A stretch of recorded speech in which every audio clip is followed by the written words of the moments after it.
Lorsque Sébastien Lecornu apparaît sur les marches de Matignon ce matin, l'éphémère Premier ministre reconnaît à demi-mot son échec. Il suffirait de peu pour que ça fonctionne. J'avais dit ici même, on va y arriver, et je veux le redire, dans le secret des échanges que j'ai pu avoir, il suffirait de peu pour que l'on puisse y arriver. Je vous remercie. Voilà la France à nouveau plongée dans le flou, 15 mois après le début d'une crise insoluble. 9 juin 2024, à la surprise générale, Emmanuel Macron dissout l'Assemblée nationale. J'ai décidé de vous redonner le choix de notre avenir parlementaire par le vote.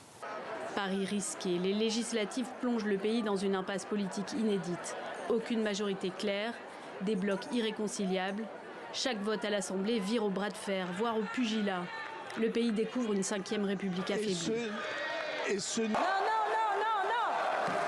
En décembre, Michel Barnier, nommé Premier ministre à l'issue de la dissolution, est renversé par une motion de censure, une première contre un gouvernement depuis 1962 dans la 5e République.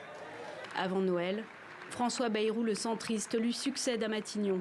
Mais cet été, son gouvernement subit les assauts de ses opposants.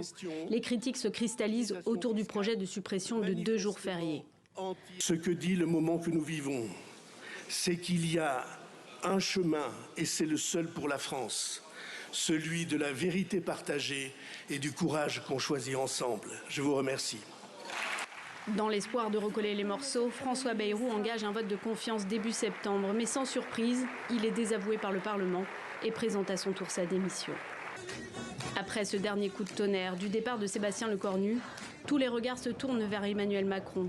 Les appels à la dissolution se multiplient et pour certains, la seule issue à cette crise reste la démission du chef de l'État. Une option que l'intéressé a toujours fermement exclue jusqu'ici.